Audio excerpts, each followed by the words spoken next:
Les étoiles sont les forges créatrices des éléments lourds tels que le carbone, le nitrogène et l'oxygène.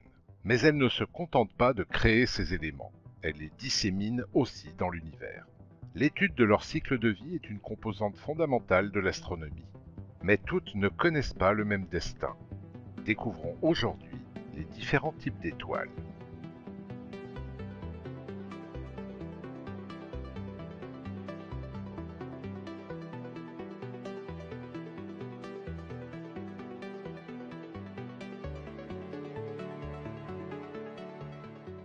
La première question à nous poser est qu'est-ce qu'une étoile?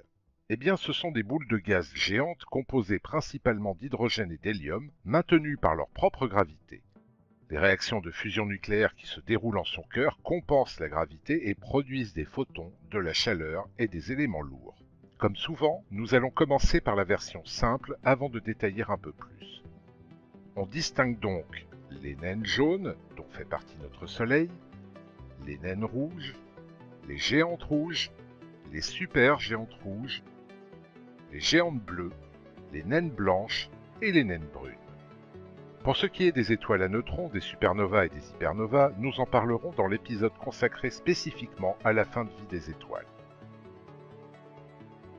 De manière un peu plus précise, les étoiles ont d'abord été classifiées selon leur magnitude dans 7 catégories principales représentées par les lettres suivantes: O, B, A, F, G, K et M. Les étoiles O et B représentent les étoiles les plus chaudes, de couleur blanc bleuté, et M les étoiles les plus froides, donc rouges. Voici un tableau des différentes fourchettes de température pour chaque type d'étoile.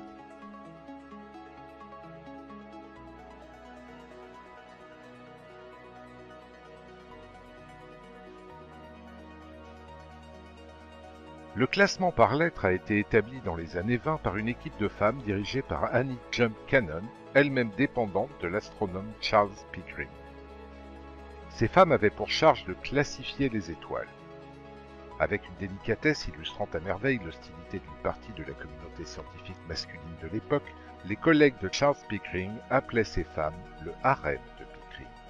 Annie Jump Cannon accueillera dans son équipe une jeune chercheuse anglaise venue aux États-Unis mener une carrière qui lui était interdite en Angleterre. Cette jeune femme sera la première à déterminer la composition des étoiles et deviendra même la première femme à diriger le service d'astronomie à Harvard.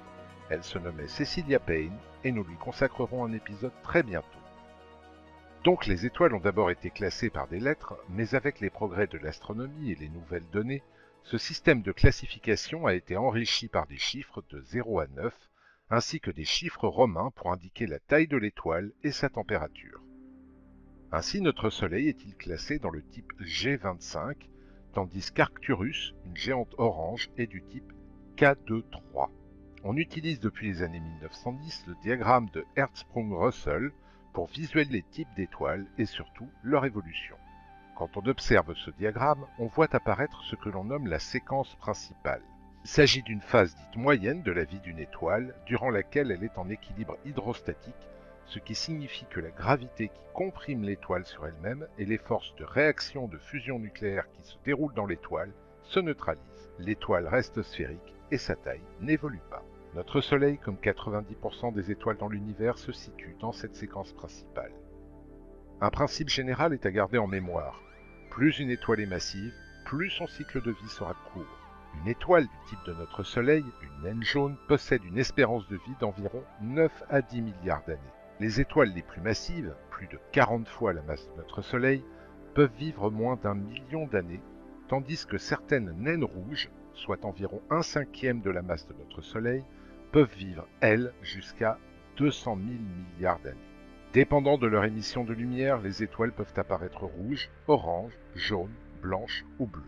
Vous ne verrez jamais d'étoiles vertes. Elles peuvent émettre cette couleur, mais elle sera combinée à du rouge et du bleu. Face à la combinaison de ces couleurs, votre œil, lui, ne distinguera que du blanc. Nous l'avons vu, selon leur type, les étoiles ne connaissent pas la même vie, mais elles ne connaissent pas non plus la même mort. Et c'est justement à cette mort, souvent spectaculaire, parfois énigmatique, que nous allons nous intéresser dans notre prochain épisode.